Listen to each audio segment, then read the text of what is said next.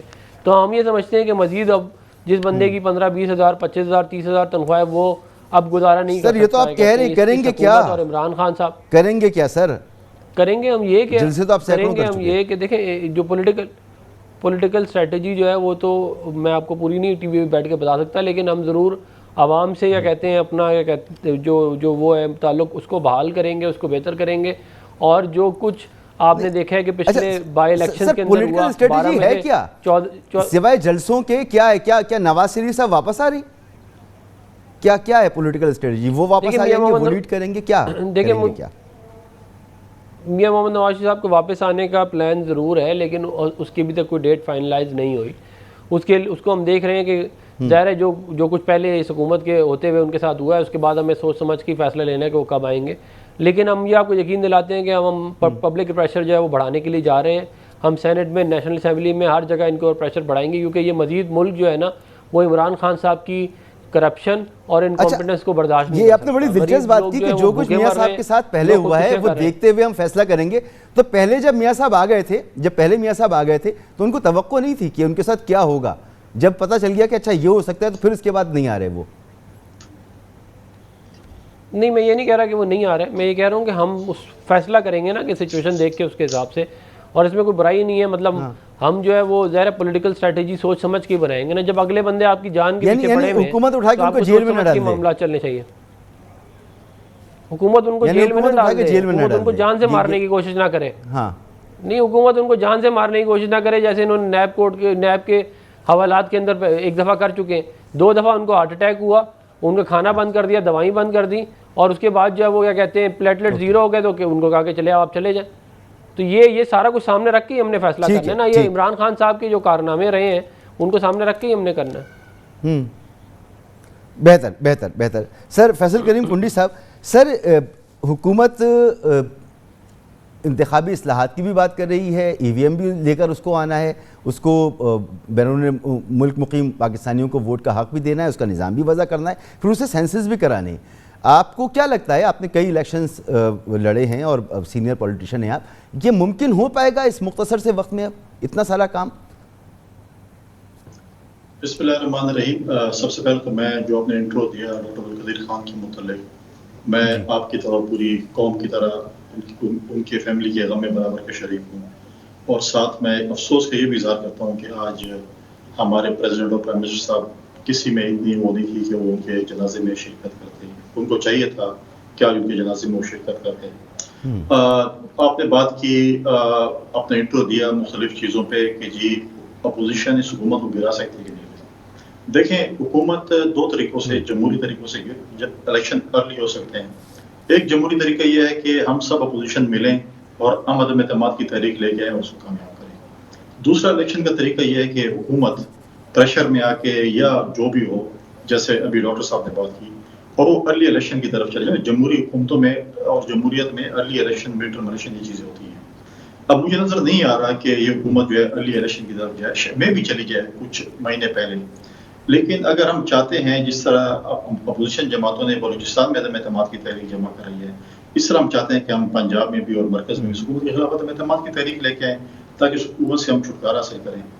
دوسری بات یہ ہے کہ آپ نے کہا کہ وہ جو ہے وہ مردم شماری بھی کرنا چاہتے ہیں، ای وی ایم مشین بھی لانا چاہتے ہیں، بہت سی چیزیں کرنا چاہتے ہیں، اور وہ کیسے کریں گے؟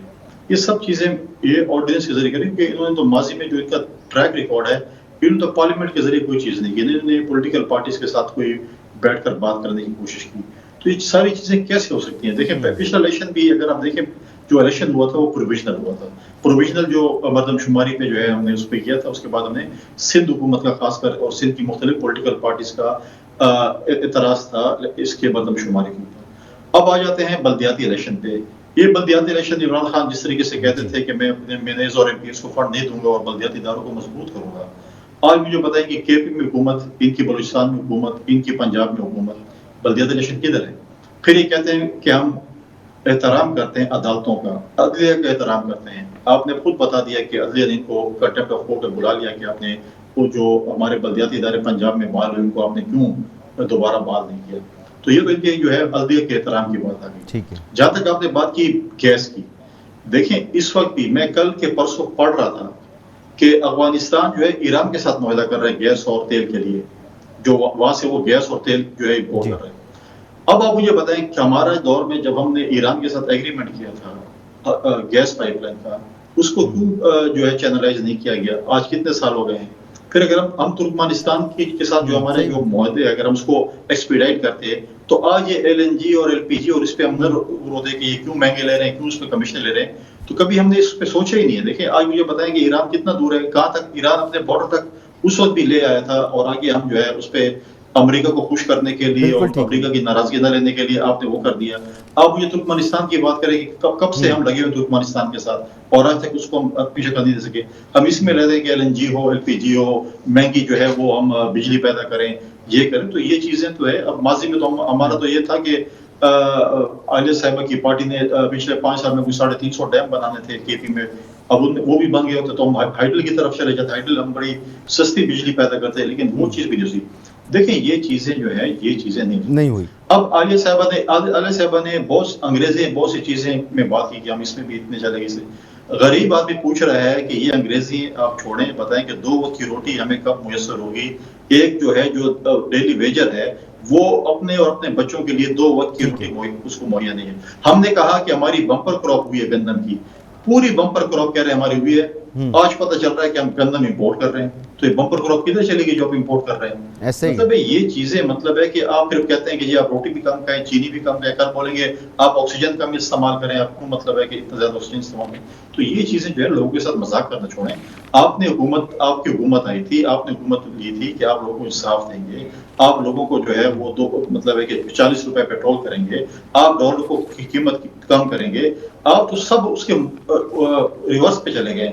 کیا کچھ آپ نے کیا؟ آج مجھے بتائیں نا کہ آپ نکلے باہر سروے کریں، اور غالباً ڈیفینیٹلی آپ نے سروے کیا ہوگا. سروے نہیں تو آپ کے سامنے کیمرہ مین کھڑا ہے، اس سے پوچھ لیں کہ اس کی اپوزیشن. آج سفید پوش ویسے صاحب سب سے بڑا سروے تو عوام کا ووٹ ہے نا. ابھی تک جو بائی الیکشنز ہوئے ہیں اور جو کنٹونمنٹ کے الیکشنز ہوئے ہیں اس کے نتائج تو سب کے سامنے ہیں. تو یہ سب سے بڑا سروے تو یہی آپ کے سامنے موجود ہے کہ کیا اس کے نتائج سامنے آئے. مجھے ایک بریک کی طرف جانا ہے، اور آپ نے 2 بہت اہم معاملات اٹھائے ہیں آپ نے. ایک تو یہ کہ جی اگر انرجی کا کرائسس ہے تو ہم ایران سے کیوں نہیں لیتے. عمران خان صاحب تو کہتے تھے کہ ہم کسی کی ڈکٹیشن نہیں لیں گے، دباؤ میں آئے بغیر فیصلے کریں گے. نون لیگ کی جب حکومت آئی، اگر وہ دباؤ میں آ گئی تھی، ایران کے ساتھ اس نے معاہدہ جو ہے اس کو آگے نہیں بڑھایا تھا، تو اب تو آپ بڑھا سکتے تھے. اس نے پائپ لائن اپنے بارڈر تک پہنچا دی تھی، آگے آپ لے کر آ سکتے تھے. یہ کام آپ نے کیوں نہیں کیا، بلکہ آپ بائیڈن کے فون کا انتظار کر رہے ہیں. دوسرا معاملہ کہ تحریک عدم اعتماد لے کر آنی ہے. اپوزیشن جماعتوں کو اگر یہ فیصلہ کرنا تھا، یہ فیصلہ بھی نہیں کر پا رہے، سڑک پر بھی احتجاج نہیں کر پا رہے. تو اس کے درمیان معاملہ ہے کیا واقعی اپوزیشن خود کمپرومائز ہے، اس میں کرج نہیں ہے، اس میں ہمت نہیں ہے؟ معاملہ کیا ہے؟ ایک بریک کے بعد پروگرام میں آپ کو ایک بار پھر خوش آمدید. عالیہ صاحبہ، ہم اصلاحات پر بھی بات کرتے رہتے ہیں، لیکن آج یہ معاملہ آپ نے بھی کہا کہ انرجی کا کرائسس ہے، تو بڑا آسان تھا نا کہ ہم ایران سے معاہدے کرتے. ایران گیس پائپ لائن اپنے بارڈر تک لایا ہوا ہے، وہاں سے ہم اس کو آگے بڑھاتے. آپ کے 3 سال گزر گئے، آپ نے تو دنیا کا پریشر نہیں لینا تھا، آپ نے تو امریکہ کا دباؤ قبول نہیں کرنا تھا. تو یہاں پر بھی آپ نے جو وعدہ کیا تھا، جو بتایا تھا، وہ تو نہیں کیا آپ نے. مسعود رضا صاحب، میں ذرا کچھ باتیں ایکسپلین کر دوں. سب سے پہلے تو میں یہ ایکسپلین کر دوں، انہوں نے کہا ہم ہر چیز آرڈیننسز سے لے کر آتے ہیں. 135 آرڈیننسز آئے 10 سالوں کے اندر، جن میں 9 آرڈیننسز 2008، 60 آرڈیننسز 2009، 7 آرڈیننسز 2010 اور 11 اور 4 2012 اور 10 2013 میں پیپلز پارٹی کا. میں نے اسی لیے جواب دیے. انہوں نے کہا ہم لوکل باڈی باقی صوبوں میں نہیں کرا رہے، سندھ میں ان کی گورنمنٹ ہے، کرائیں وہاں پر. تو انہوں نے ایک بندہ جو ہمیں یہ بار بار کہتے تھے نا کہ ہم لے کر آتے ہیں ہم نان الیکٹڈ لوگوں کو، وہاں پر تو انہوں نے کراچی میں ایڈمنسٹریٹر بھی نان الیکٹڈ لگایا ہوا ہے. سر اب آ جائیں، انہوں نے جو باتیں کی ہیں میں بتا دوں کہ ہم ڈیمز بنا رہے ہیں یا نہیں بنا رہے ہیں، اور پاکستان تحریک انصاف کی پالیسی کا شفٹ کیا ہے کہ ہم کس پر جا رہے ہیں. ہم تو ڈیمز، ہم ہائیڈرو پاور کی طرف جا رہے ہیں. اس وقت اگر آپ یہ دیکھیں 70 کے بعد اس وقت 10 ڈیمز بن رہے ہیں. نام میں آپ کو بتا دوں کتنے بن رہے ہیں اور ان پر ہم کس طرح سے تیزی سے کام کریں.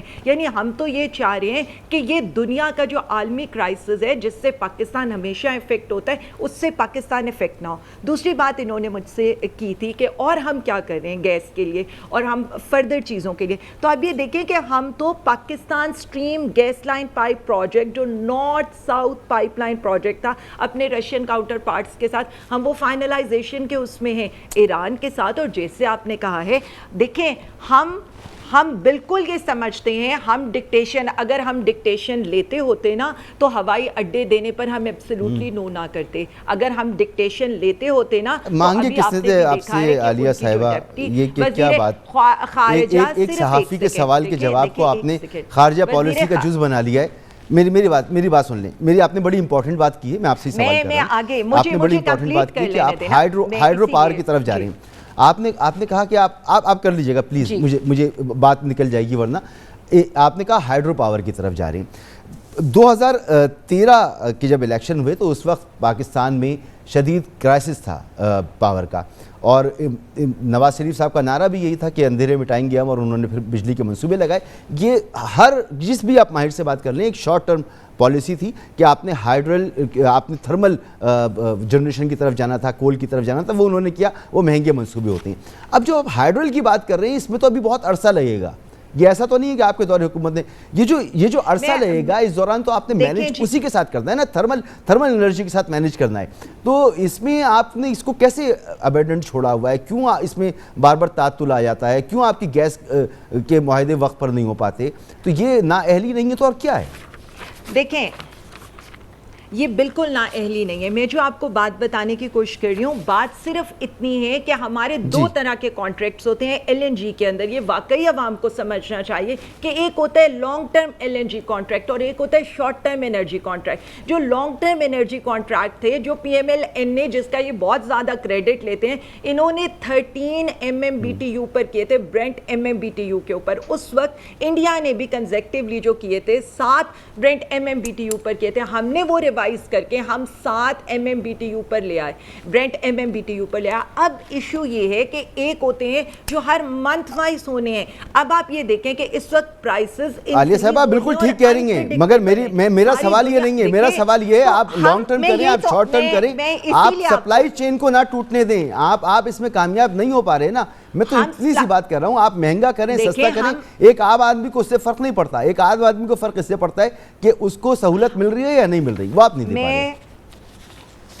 تو میں یہی تو آپ کو بتانے لگی ہوں کہ ایک عام آدمی کے لیے ہی ہم ایک ایسا مکس لے کر آتے ہیں جس سے اس پر ایفیکٹ کم سے کم پڑے. اور دوسرا، اگر آپ نے کہا کہ ہماری انڈسٹریز اس مہینے کی جو ہماری انڈسٹریل الیکٹریسٹی کنزمپشن گروتھ ہے وہ 16.5% بڑھی ہے. جو یہ ساری چیزیں شو کریے کہ ہم اپنی انڈسٹریز کو، ہم اپنی اکانومی کو کہیں رکنے نہیں دے رہے، ہم ایک پروسیس سے چل رہے ہیں. میں بار بار یہ بتا رہی ہوں کہ اگر اس وقت ایک پورا پالیسی شفٹ ہو چکا ہے، وہ پالیسی شفٹ ہو چکا ہے جو آئی پی پیز کے مہنگے سودوں سے، ایل این جی کے مہنگے سودوں سے لے کر ہم سارے لانگ ٹرم سودوں کو ریوائز کر کے پراپرلی. اور کیوں میں نے یہ کہا ہے، دیکھیں لانگ ٹرم ہونے کی ایک چیز ہے، لیکن ہم چاہتے ہیں کہ چاہے ہماری حکومت، کیونکہ ہم ووٹوں کی حکومت نہیں کر رہے، ہم عوام کے مستقبل کی حکومت کر رہے ہیں.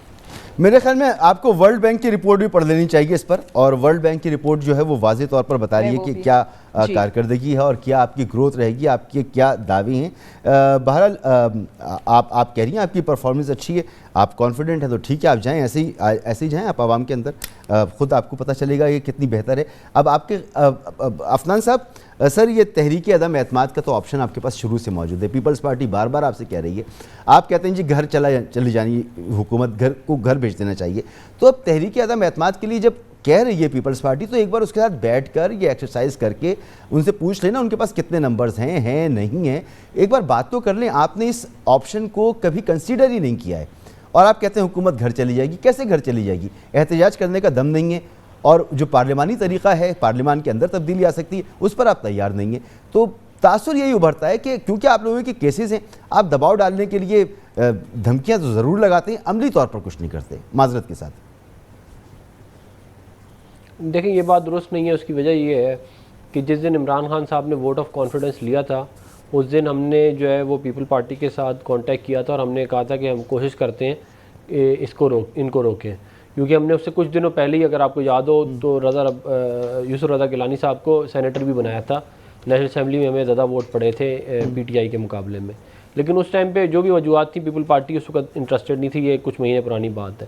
تو اگر کوئی نیا کیا کہتے ہیں اس کی طرف انٹرسٹ ہوا ووٹ آف نو کانفیڈنس پہ نیشنل اسمبلی کے اندر، تو اس کو بالکل پاکستان مسلم لیگ نون بھی اور پی ڈی ایم بہت سیریسلی لے گی اور اگر اس طرح کا کوئی معاملہ آیا اور اگر ہم صحیح طرح ایک جوائنٹ ایفرٹ پٹ کر کے حکومت کو گھر بھیج سکتے ہیں تو میرا خیال ہے کہ یہ کل کا کام آج کر دینا چاہیے. اور اس کے اندر جو ہے وہ مگر سینیٹر صاحب ہر دفعہ پیپلز پارٹی سے جب میں بات کرتا ہوں تو ہر بندہ یہ کہتا ہے جی یہ آپشن تو ہم نے دیا ہوا ہے, تو اس کو تو بہت سیریس آپ کو پہلے لے لینا چاہیے تھا, مگر آپ نے سیریس. میں نے تو آپ کو بتا دی ایگزیکٹ بات بتا دی ہے کہ جس دن vote of confidence Imran Khan صاحب لے رہے تھے اس دن ہم نے ان سے کانٹیکٹ کیا.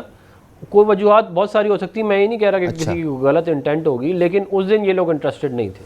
اب ہو سکتا ہے کہتے ہیں کہ آپ انٹرسٹڈ ہوں, لیکن میں یہ سمجھتا ہوں کہ ہمیں نیشنل اسمبلی کے اندر ووٹ آف نو کانفیڈنس کی طرف معاملے کو لے کے جانا چاہیے. عوام جو ہے وہ رل گئی ہے, عوام مزید جو ہے وہ انکمپیٹنس اور جھوٹ جو ہے وہ برداشت نہیں کر سکتی, اور اس طرح معاملات زیادہ اور زیادہ نہیں چلائے جا سکتے. یہ عوام روڈ پہ آ جائیں گے اور پھر سب کے لیے بڑا مسئلہ ہو جائے گا. اس کے علاوہ میں کچھ باتوں کا ان کا جواب بھی دینا چاہوں گا. دیکھیں آپ کو اگر یاد ہوگا یہ ڈیم کی بات ہو رہی تھی تو عمران خان صاحب نے کہا تھا ہم 350 ڈیم KPK میں بنائیں گے اور پورے پاکستان کے اندر جو ہے ادھر سے بجلی پیدا کر کے بیچا کریں گے. یہ عمران خان صاحب نے 2013 میں کہا تھا. وہ جو 350 ڈیم انہوں نے بنانے تھے, عوام ان ڈیموں کو ڈھونڈ رہی ہے کہ وہ کہاں ہیں, آج تک وہ کسی کو نظر ہی نہیں آئے. پھر یہ جو کہتے ہیں کہ ہم نے 10 نئے ڈیم بنانے جا رہے ہیں, میں کچھ اس کے اندر بھی ذرا وہ عوام کو بتا دوں کہ جو داسو ڈیم ہے وہ ہم فائنینشیل کلوز کر کے بنانا شروع کر کے گئے تھے.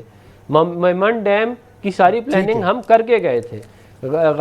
جو بھاشا ڈیم ہے اس کی زمین خرید کے ہم گئے تھے. تو ان ڈیموں کو ہمارے کریڈٹ کو اپنے کریڈٹ میں ڈالنا جو ہے وہ کوئی ڈیم بنانا نہیں ہے. آپ یہ بتائیں کہ کون سا ایسا پروجیکٹ ہے جو آپ نے خود کنسیو کیا, اس کی خود فائنانسنگ کروائی اور پھر اس کے اوپر کام شروع کروایا. ان پروجیکٹس کے نام بتائیں ہمیں کہ یہ 10 میں سے یہ 6 والے ڈیم ہیں. بالکل ٹھیک, یہ تمام باتیں ڈیفینیٹلی آپ اپنی الیکشن کیمپین میں بھی استعمال کریں گے, عوام کو بتائیں گے بھی. لیکن جس ارجنسی کا آپ اظہار کرتے ہیں کہ اس کو فوراً گھر جانا چاہیے, ویسے اقدامات فوری طور پر نظر نہیں آتے. ایک بریک مجھے لینا ہے, بریک کے بعد فیصل کریم کنڈی صاحب آپ سے میں سوال کروں گا اسی حوالے سے کہ آپ بھی چاہتے ہیں حکومت گھر جائے, یہ بھی چاہتی ہیں حکومت گھر جائے, یہ آپ سے رابطہ کرتے ہیں تحریک عدم اعتماد کے موقع پر تو آپ انٹرسٹڈ نہیں ہوتے ان کے مطابق, آپ ان سے رابطہ کرتے ہیں تو یہ انٹرسٹڈ نہیں ہوتے.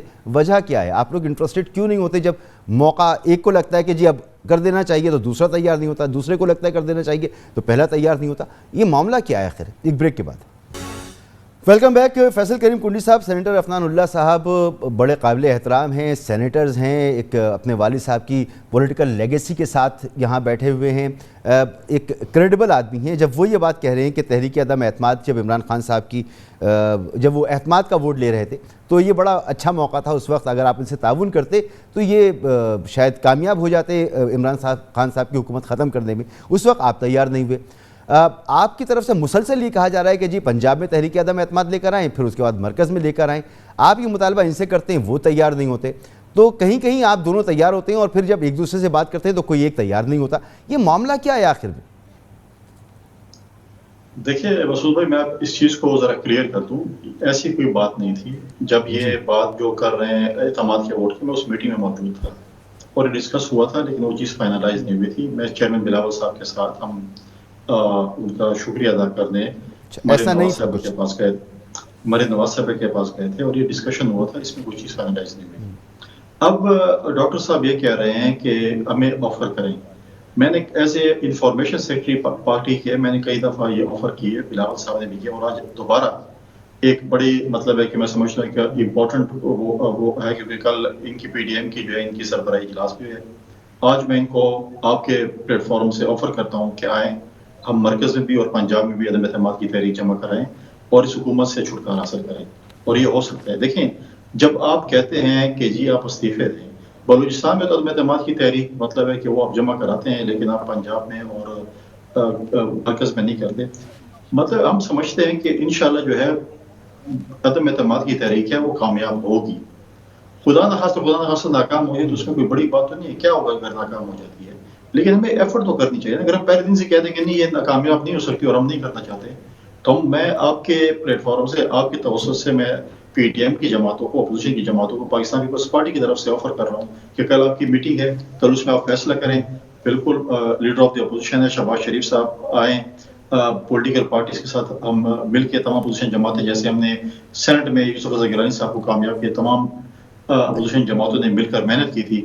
فیصل صاحب, آپ کے تجربے سے فائدہ اٹھانا چاہتا ہوں, ایک چیز آپ سے پوچھنا چاہتا ہوں کہ کیا واقعی آپ کو لگتا ہے کہ شہباز شریف صاحب فیصلہ سازی اس طرح کی فیصلہ سازی کے پوزیشن میں ہیں؟ کیونکہ یہ جو معاملہ تحریک عدم اعتماد والا، آپ کو اس پر مریم بی بی کے بیانات یاد ہوں گے، انہوں نے برملا میڈیا کے سامنے کئی مرتبہ کہا ہے کہ ہمارا انٹرسٹ نہیں کہ ہم ان کو گھر بھیجیں، پنجاب حکومت کو گھر بھیجیں، یہ خود بدنام ہوں گے، ان کی پرفارمنس اچھی نہیں ہوگی، عوام میں ان کا جو پاپولرٹی ہے اس میں کمی واقع ہوگی، تو یہ پولیٹیکلی ہمیں فائدہ دیتا ہے۔ اور شہباز شریف صاحب جو بات کرتے ہیں، پارٹی میں دو دھڑوں کی بات ہو رہی ہے، دونوں کے موقف الگ الگ ہیں، تو کیا نون لیگ کے اندر جو یہ دھڑوں کی تقسیم ہے جس کا تاثر بھی آتا ہے، بلکہ اب تو برملا اظہار بھی اس کا ہوتا ہے، تو یہ بھی ایک رکاوٹ ہے کسی قسم کی تحریک عدم اعتماد یا ایسی؟ دیکھیں مسعود صاحب، یہ تو پی ایم ایل این کے اندرونی معاملات ہیں، یہ تو خود ڈیسائیڈ کریں، لیکن ہم اس سے شہباز شریف صاحب کی بات کر رہے ہیں۔ اس وقت شہباز شریف صاحب جو ہیں وہ پارٹی کے پریزیڈنٹ ہیں اور لیڈر آف دی اپوزیشن بھی ہیں، تو پارلیمنٹ میں ہمارا جو ان کے ساتھ قومی اسمبلی میں اپوزیشن جماعتوں کا ایک لہزون ہے وہ صحیح طریقے سے چل رہا ہے۔ پارٹی کے پریزیڈنٹ ہیں، اس لیے ہم ان کو مطلب یہ کہیں گے کہ آپ یہ جو ہے آگے ان کی مرضی ہے کہ وہ آ کے اپنی پارٹی کے اندر ڈائلاگس کرتے ہیں، بات کرتے ہیں، جو بھی کرتے ہیں، تو اسی لیے ہم کہہ رہے ہیں کہ پریزیڈنٹ سے ہم بات کریں، پھر آگے جا کے وہ اپنی پارٹی کی جو پوائنٹ آف ویو وہ ہمیں دے سکتے ہیں یا نہیں وہ انٹرسٹڈ ہے نہیں ہے، لیکن ہماری طرف سے پہلے بھی آفر تھی اور آج دوبارہ ہم آفر کر رہے ہیں پی ڈی ایم کی جماعتوں کو، اپوزیشن جماعتوں کو، چاہے ہم عدم اعتماد کی تحریک حکومت کے خلاف جمع کریں۔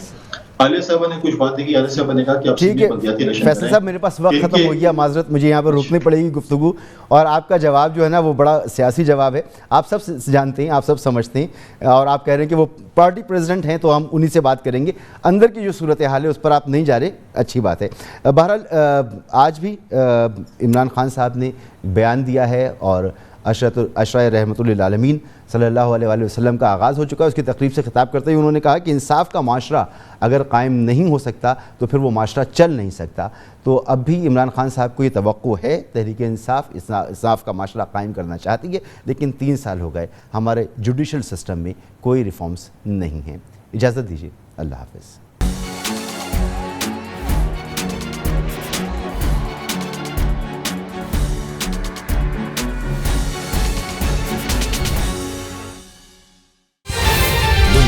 خبر کی دنیا